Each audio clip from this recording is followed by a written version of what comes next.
She's founder and director of NewChic Capital of a Family Office. She's also founder of JennClub, a content and commerce platform empowering female investors, entrepreneurs, leaders, and change makers. She's also a serial exited entrepreneur. She was a management of Rackspace, You Buy, I Buy, and Be Crazy, etc. So Jennifer, tell me and the audience more about why you are here today. Thanks so much. That was a great intro. First of all, really thank AmCham for putting this event together. And also I'm really flattered to be amongst amazing, moderators and speakers and everyone. I'm here because I wanted to be kind of the proof in the pudding that it's possible. I know a lot of you here listening are hybrids like me. So I'm a hybrid. I'm entrepreneurial, but what you may not know is that I started out as a creator. I was formerly an actress and a model, as well as a concert pianist. And I wanted to use my superpowers for good. So apparently the entrepreneurial bug hit me kind of early. I was an entrepreneur in college and also as early as high school. Recording in progress. And then actually one of the things that was quite amazing is that Yahoo acquired 2 companies that I worked at. I also built some companies with my brother while we were in college doing undergrad at Brown. I came to Hong Kong for my business school, did my MBA at Hong Kong University of Science and Technology. When I left the acting as well as working at 2 Google competitors and a hedge fund in New York. So I just wanted to prove it's possible. And then the other thing that I wanted to encourage a lot of entrepreneurial women to do is not only to start your own businesses, but to invest in others. Because I think you need to be a hybrid entrepreneur and investor and a creator and a community builder to really succeed and to pay it forward. So that's why I'm here, because I want to encourage others to continue to do the same. And I love nothing more than to invest in entrepreneurs directly, as well as we're an LP in many different funds. Thanks. Thank you, Jennifer. Next, I will go to Bohemian Lee. She is the founder of Animal Venture. What advice do you have or experience do you have about fundraising that can kind of bust some myths about that experience for coming from the investor side, actually? Yeah, sure. So I'm actually still an entrepreneur too. I approach a lot of my portfolio companies as well as the VC funds that I've invested in, who are led by women millennials like me, as kind of like my family, like my children. So my advice is actually, a lot of people say like, oh, keep business and personal separate. But I found out one of the reasons why I've been able to, achieve like a good track record before, like working at different like startups, like, Rackspace, and also the, You Buy Buy became Groupon, Be Crazy became Insogo, right? And being able to build, like, someone was like, oh, how are you able to build like 150 million revenue a month and then annually, and etc. And one of the reasons why is because it comes down to the relationship, building that relationship, and likability, right? So one thing that I think a misconception is like, oh, you have to have like the most polished pitch, or you have to be like executing like very well. It's a combination of like having that pitch ready, having the execution and that track record. And by track record, I don't mean like myriad exits. I mean like you have to have a track record of like practicing what you preach, right? And as well as doing what you say you're going to do, right? And it's about credibility as much as it is about likability. So I think a big misconception is that it comes down to, a flashy PowerPoint or someone like being very smooth with their elevator pitch. It's not about that at all. And then in fact, the other thing is people are like, oh, be persistent. Yes, be persistent, but stay likable. I get thousands of emails from people that to the point where we like turned off our Airtable because people would just be like, they would assume if they emailed you, they would get a meeting. So I'm like, actually, no. And if they assume if they're pitching you in an elevator or something, that the next step would be to get funding. It's actually a misnomer. I mean, that's actually not what you want. What you want is to pique people's interest, be like, wow, I like that person, create a good impression, and to get that meeting. And then when you get that meeting, that's when you can have it more fleshed out. But VCs, let alone family offices like me, we don't have time to like pour over everyone's investment deck and business plan. So, just a cogent, sort of a summary, pique our interest, and then maybe a one-pager would be enough. Thanks. Gotcha. Yes, and also the fact that people say like, I treat my business associates and my co-investors, we don't have LPs, although we will be soon for the hedge fund we're launching, but I say always treat your personal relationships very professionally, almost like in a business-like manner, and then to treat your business relationships very personally, because your reputation matters. So that's what I would say. Thanks a lot. done that before myself. And another thing is, this is more typical of Hong Kong. Speaking of on the VC side, well, if you're looking for Anima Ventures, you'll be speaking with me directly. But if you're looking at a lot of VCs in Hong Kong, especially the smaller ones, a lot of them will say they invest in everything or anything, but actually they don't. They are not sector agnostic. So as Jen said, you need to look at the portfolio of where they've invested before for it to make sense for them, and knowing how to pitch to them. And many times you'll be pitching to an associate or an analyst, and probably not directly to the decision maker. So you need to make it interesting and make the work easier for the analyst to then bring up the best points of your product and your USP and all of that to the decision maker. And it takes time, so always keep following up with them. So I'd like to actually add a broader point to what Bohenia kind of just, and Jennifer just mentioned. I mean, I think that a lot of feedback that we get from female founders is the fact that you do not want to be in a position of having to educate your investor, right? So you need to make sure, it's actually really important that you're not really pitching to an investor who doesn't appreciate your sector, because it's just going to be a longer conversion to them actually saying, here's some money. So I think that is actually a really big learning, that, don't be in a position that you are educating your investor. Go for the low hanging fruit, right? And it's not really, fundraising is hard. So it's hard to go for low hanging fruit. But I think it's really doubly important for you to be really targeting, as Bohenia said, those who invest in those who invest in the sector that you're in, but more importantly, just who do have an understanding for your solution. So I think that is my number one top tip. Yeah, I just want to echo that in what Christine said. It's definitely important to understand the sector that the investor is actually investing in, but also stage. So I can't tell you the number of companies that reach out to Brink, which is purely a venture accelerator where we only invest in seed to pre-Series A, that ask for us to invest in Series A, Series B. And this myth about, well, if Brink is an investor, if you have a good idea, they'll just invest. The reality is we do not have the structure or the mandate to do these larger investments. So understanding, again, your audience is critical. And I think in addition to understanding the track record of those investors, don't be shy to actually go through social media, reach out to some of those founders, those female founders that have actually secured investment with those partners. Try to understand the process, try to understand what they're looking for, their experience, because one part of it is absolutely securing the capital, but another part is, what kind of investor are they? Are they supportive? Do they provide resources? Did they add value? So I think these are all important questions, and it shouldn't just be about how do I secure the capital, but really finding the right partner to help you grow your business. Yeah, and also to add on to that, in Hong Kong, there are a lot of capital firms that do growth equity. If you are early stage, don't go for them. Just when you see equity, don't just jump at it. Just ignore the growth equity because that's not for you. Go for very early stage, seed stage. That's all really great advice. I mean, I think if you're targeted on who you're approaching, your success rate will increase. And I really love the social validation side. I think that to increase the equality or equity, approaching those who have gone through the process, there's a hope that they would pay it forward and help you on your story as well. I'm wondering if we can shift gears a little bit to look at, during the pitch, things that tactics and presentation styles we can look at during the pitch to increase that success rate. Christine, I was wondering if you can describe the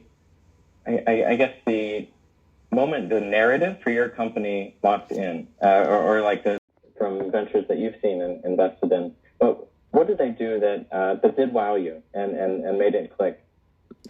Okay, well, before we started this, I'm going to give a very tangible example. For example, there was a company that approached me for a pre-seed And then we just topped up in their seed recently. And then Deloitte led their oversubscribed $4 million seed.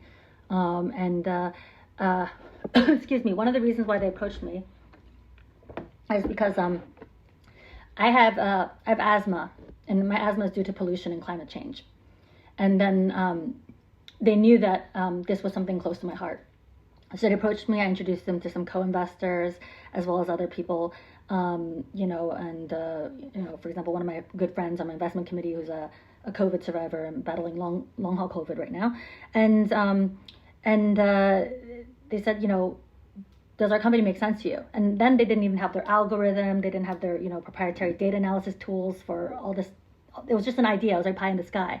But I really admired him. And he spoke to me about his time in Hong Kong. He spent 2 years in Hong Kong. And I really respected that. And I thought, like, okay, this is an impact investment I can get behind. It's called Climate X. You guys can see it. They're announcing their news later this month. That was my kind of wow moment, because they touched on something that was a pain point for me. So earlier, what Sophia just said about, like, okay, wow me into 10 to 30 seconds. Wow me right away. It was just like, are you okay? There's like a lot of pollution. Christine. Oh, sorry. I'm sorry. Someone else said Sophia in there. There's just a Sophia behind you. Christine, who's a co-founder of Sophia platform. I went to their launch event. It looks like a very interesting platform. Yeah. So one of the things that really made me think too, my sort of aha moment came when I realized I actually. So some people ask me, like, why I advise and mentor startups. For me, it's actually part of my DD process. And then actually, if I find that if I'm a customer already, then it speaks more to whether I would be parting with my money as a consumer. We're all actually micro investors, because you're using your dollars, your time to support those companies that you believe in and the causes you believe in, right? So we're all actually kind of very impact and investment minded already, right, as consumers. And so as we have a new generation of sophisticated consumers, as well as angel investors, as well as people who are like, one of the reasons why I want to be here is, as an exited entrepreneur, I started my family office more than a decade ago so that I could,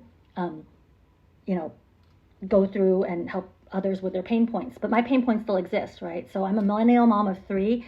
And one of the things that was my aha moment about, like, okay, this is what I need to be doing, is that I was actually in a coma for on and off in a coma for about 2.5 weeks after my second child was born, of 3. And that was when actually I developed asthma, got into silent labor, everything. I almost died. I was in the ICU. And so when I came back out and was relearning things and everything, I realized that I wanted to make my kids stakeholders in our family office. So you see, they're part of our investment committee. They've actually picked a couple unicorns for us. And one of those relationships early on was one of Hong Kong's a plant-based company. I'm sure you guys have heard of it. Green Common, OmniPork, OmniFoods. So my daughter was actually the one who picked it because she noticed that I was very, plant-based. So my sort of thinking is that we actually need to look at, the problems we're having now and in the future, and then also to empower next gen, not just like the people who are being entrepreneurs, investors. We're all stakeholders in this collective destiny, right? So I look to my kids for what I don't call trends, but sustainable changes. I think it's very dangerous to invest in changes and trends and momentum. So I'm not good at it. I just can see things kind of early, and then I try to place my bets accordingly.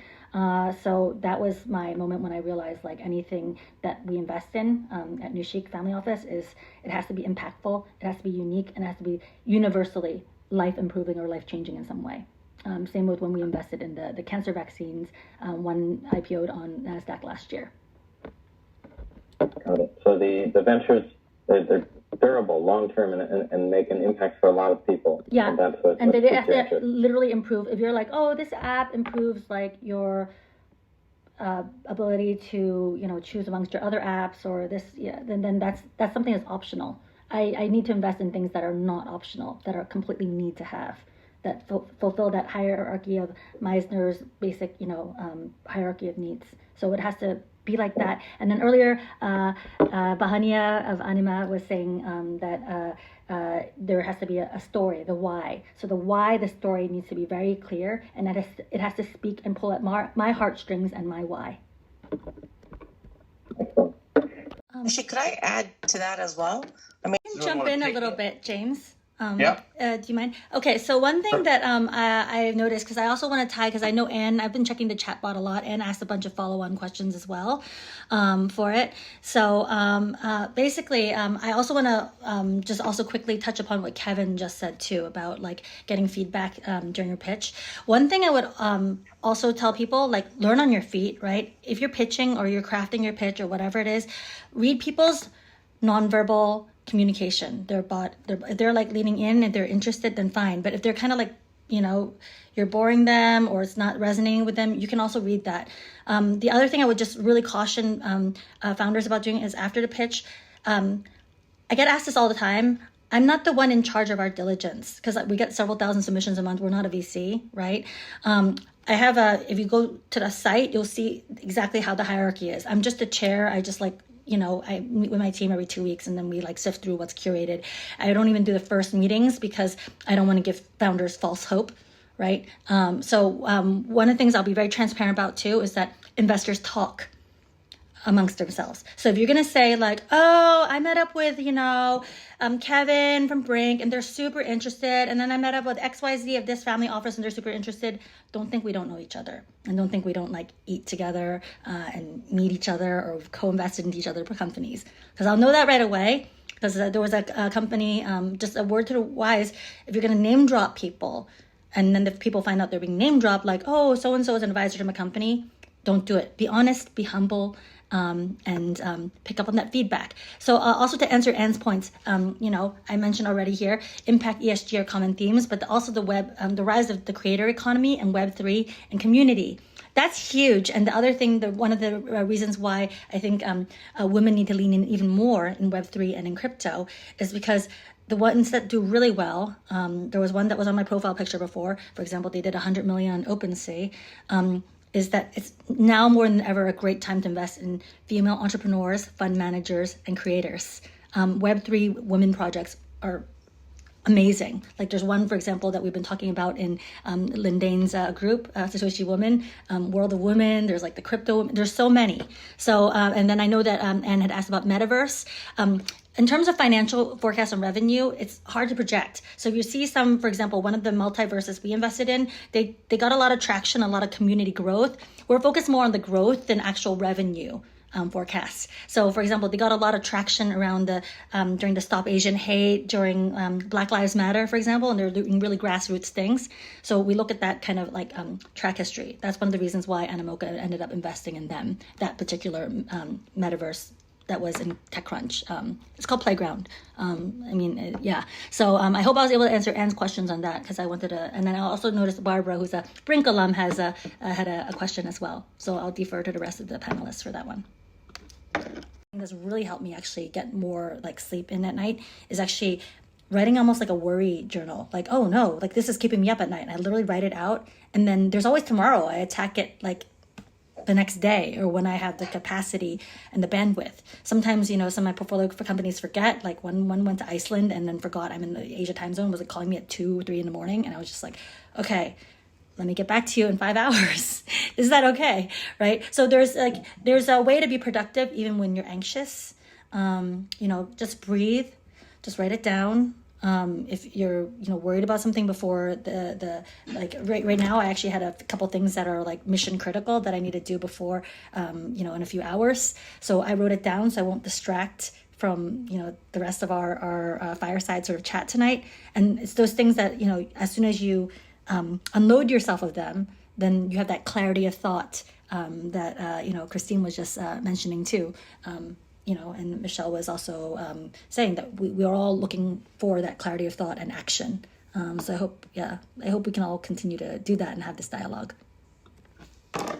Appreciate there aren't the same number of female investors, but they're also. Barbara, I'd like to tag on too. I've been a great fan of your company, and I think remember you when you did that early photo shoot when you needed stock photos at my place. I've been I wrote in the chat. I've been a customer for several years. I think definitely it's a one thing you can ask maybe your existing investors who are women is to we're an LP of several funds. Like more than 80% of our portfolio is women led or diverse teams, and then we just became LPs in another women-led VC fund recently. So I think maybe ask for the intros from your women investors, even if you have a couple.